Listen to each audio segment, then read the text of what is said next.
Welcome back to War Thunder. Welcome aboard the Heinkel 177 Greif, or Raubvogel as I call it, or Reichsfackel, and all three names are a bit appropriate. Now, Raubvogel is an unusual name for a strategic heavy bomber, but this plane is outstanding. It's not completely broken or overpowered, and it's also not instant food for any fighter that there is, and it has some nice assets, and I want to talk you through the bomb load, the plane performance, the defensive armament, the tactical use, and so forth. And yeah, let's begin with the bomb load. So the stock payload is 48 50 kilogram bombs. That's not quite good enough to drop it on 2 bombing points, and also dropping ground units is difficult. However, the controllability, the precision is the very best for any heavy bomber so far that I have played,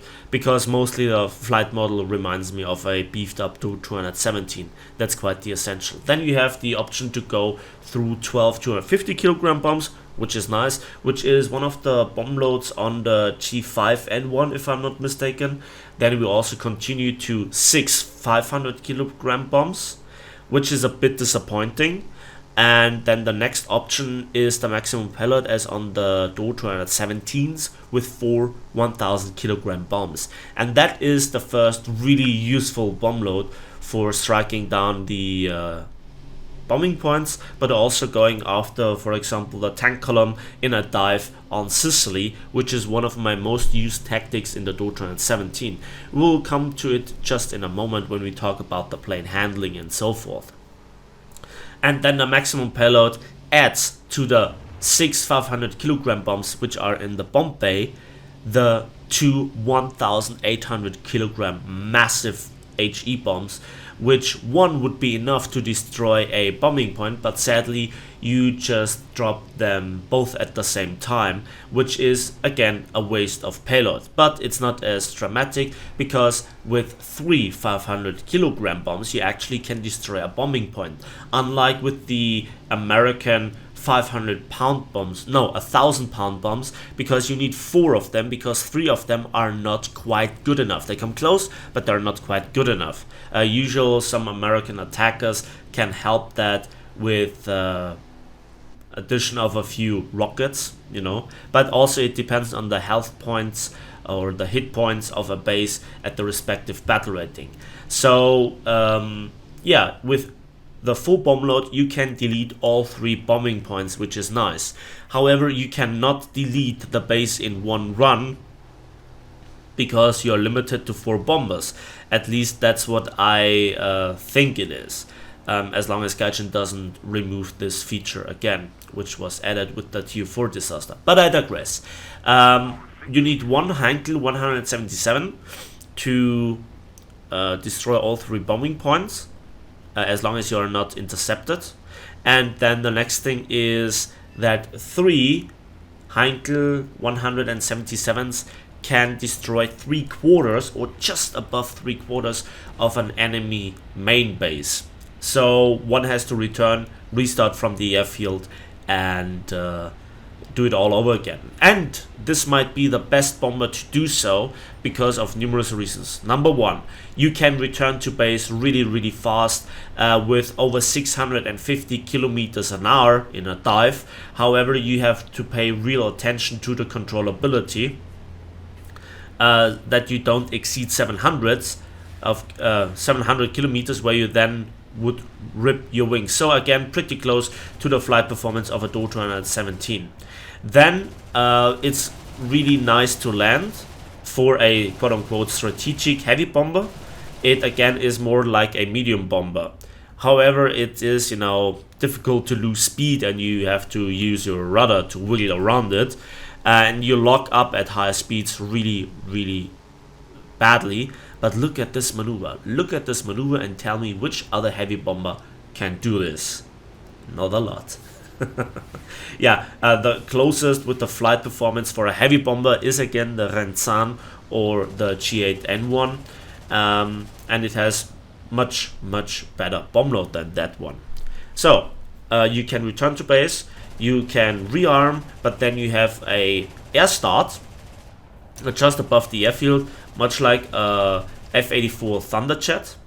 And then your powerful engines actually bring you back to altitude in a reasonable amount of time with a reasonable amount of speed, much like with the Doge 117 with the 4 1000 kilogram bombs. If you ever have played this plane in enduring confrontations, you know what to look at. It might be possible to reach an altitude of, depending on the map sites, between 2000 and 3000 meters above the enemy base. So this is something for late gameplay, or for the later stages of the playthrough in the match. And yeah, your engines are really strong, really powerful, but they tend to overheat. Depending on the map, the overheat hits you like a minute after you use your war emergency power, and that is just controllable a little bit with the help of manual engine control, but it will not save you for all eternity. At some point the critical temperature jumps down and you are in the overheat, but it's kind of controllable.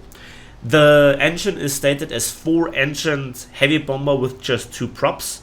So 2 of the engines are glued together, so to speak, to the DB 606 or 610s, depending on the version. And sadly, they count as 1 engine each, or it's not counting as 2 engines per side. So if you receive damage to one side of the engines, both engines will take damage. For example, oil leak or water leak will be fatal. However, from what I've seen, you can return to base on just 1 engine, but just with 1 engine. So yeah, depends. But you can see the plane is sturdy. The plane has some amazing handling for a strategic bomber. I just can repeat that on and on and on. And then let's talk about the defensive armament. So on top we have all the 13 millimeters. We also have a 13 millimeter in the belly. In the front there is a 7.92, and then we have 2 20 millimeter MG151-20s. So what you are used to from your BF-109 F4 and your G2 and so forth in the nose is also mounted in this plane as a defensive gunner, 1 in the front and 1 in the back. Let's see what they can do to a Wellington. Yeah, they do damage. Bombers are usually a bit harder to take down, so it might not be that magic bomber hunter that I had hoped for, much like for example a Lincoln or some other planes. I've made some videos about it so that you know that I'm not talking out of my ass here. You might look it up. Feasting on American Cousins is the title of one of the videos, where I show you how to use enemy bombers that kind of cooperate, like those bots. Again, it's a bot battle. Again, it's on the dev server. Everything is subject to change. It's just a little reminder. Yeah, the defensive armament, it's not protecting you from any angle, but it's better than nothing. The 20 millimeter in the back combined with the speed lets you do the maneuvers, the corrections, so that the enemy is really behind you, and at longer distance the 50 cals lose a lot of their damage potential. The hard hitting power goes massively down, and also the 20 millimeter back turret gunner has some armor, and there is also some bulletproof glass with significant thickness, I think around about 60 millimeters, and also some steel armor. So at distance it takes a while up until the point that you take him out. So make sure that your gun doesn't overheat and you have a lot of ammunition, 550 shots before you have to reload. That is a lot. The 13 millimeters are again a bit disappointing regardless of the belts that you use. Nevertheless, they make for some nice firework. It's not quite as easy mode as the BV238. However, it offers you much more tactical use. It offers you much more opportunities to actually return to base and rearm and repair, unlike the BV238, which is kind of a one-trip only plane within War Thunder at the moment. It's a beautiful plane. I love the look of it.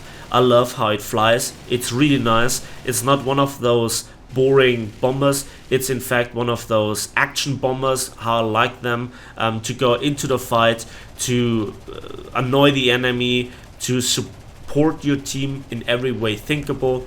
If the repair costs are not too high, then this plane might play out really well and might be one of the better bombers within War Thunder when it comes to actual gameplay usage.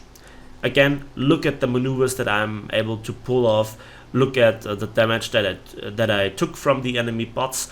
Okay, that is kind of a difficult thing, as they are kind of nerfed, it feels like.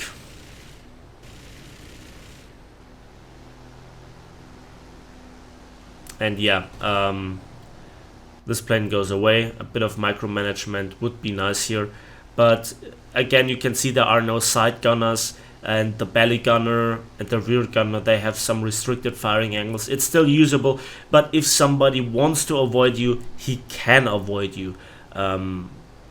So yeah, it's not broken. It depends on your skill, but you have a lot of assets going for you, a lot of tools that really work out nicely. And one engine is down, the second one is damaged. Let's see what we can do. And you can see the 13mm gunner is not doing the work. It had to be the 20mm to actually delete the enemy plane. And eventually I'm going down, I'm doing here the turn, and now this is the point of no return, where I just tip over and never will make it back.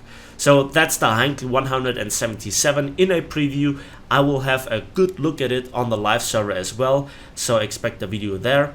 It's a magnificent plane, but it's not the game breaker that it could have been. So maybe change the bomb dropping order, or give us the opportunity to do so, would be nice. But even then, it wouldn't be the broken thing that it could have been. But it's a nice fun plane anyway. That's it for me today, so thanks for watching, thanks for listening. Please give this video a like if you did, subscribe if you want to see more, and we'll see each other in the skies of War Thunder.